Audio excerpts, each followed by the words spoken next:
हम अपने पिछले वीडियो में मैथिली शरण गुप्त के द्वापर काव्य से लिए गए विधृता प्रसंग के विषय में कुछ चर्चा कर चुके हैं। आज हम उसी प्रसंग को इस वीडियो के माध्यम से आगे बढ़ाने वाले हैं। हमने देखा था कि किस तरह एक पुरुष अपनी पत्नी पर बिना किसी कारण के, बिना किसी वास्तविकता के क्रोध करता है, संदेह करता है और उसे घर से निकालने का प्रयास करता है।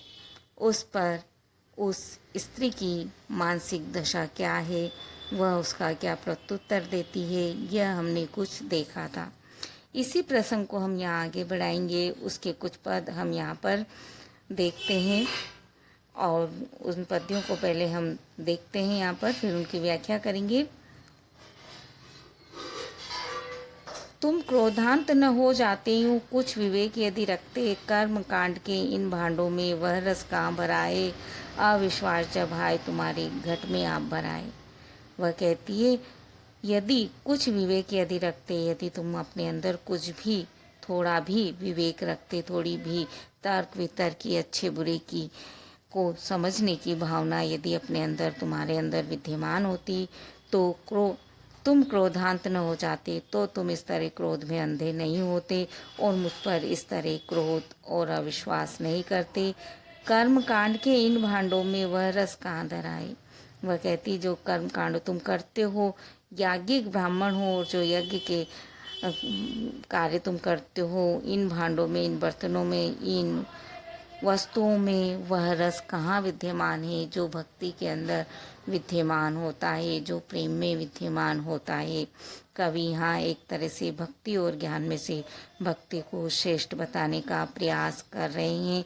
भावना मुख्य होती है, कर्मकांड मुख्य नहीं होता।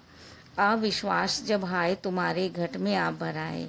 वह कहती है कि तुम्हारे हृदय में तो स्वयं ही अविश्वास भरा हुआ है। तब किसी भी प्रसंग को, किसी भी वस्तु को, किसी भी घटना को, किसी दृश्य को तुम किस तरह विश्वास की दृष्टि से देख सकते हो। यदि हमने अपने मुंह में नमक की डली रखी हुई है तो हमें हर चीज़ खारी ही नजर आएगी। अर्थात हमारा जैसा सोच होता है वैसा ही हम किसी चीज़ में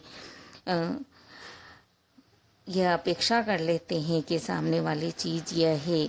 हमें रस्सी में सर्प का भ्रम इसी प्रकार होता है। इसी भ्रम को यहाँ पर वो प्रकट करती है। अविश्वास ही नारी के प्रति नर का।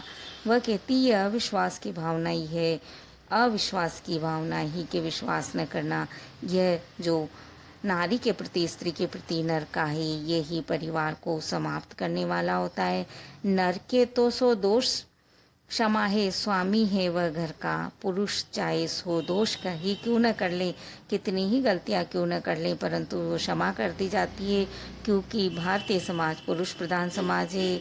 वह घर का स्वामी होता है, इसलिए उसे सब कुछ दोष क्षमा है। हमने देखा था अपने पिछले वीडियो में कि जो याज्ञिक ब्राह्मण हैं वह यजमान की स्त्रियों के प्रति किस तरह कलुष भाव रखते हैं।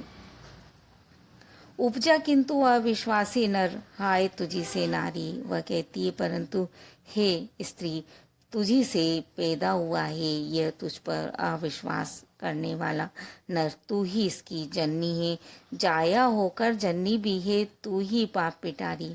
तू इसको जाया था जन्म देकर, तू इसकी माता भी है और तू ही इसके लिए पाप का घड़ा भी हो गई है, पाप का भंडार भी हो गई है। आती नहीं अलग की लीला कभी किसी की लक में। यह भगवान की, उस अलग की, उस निर्गुण ईश्वर की, उस परमात्मा की जो लीला है, उसका कार्य है, वह किसी के देखने में नहीं आता है।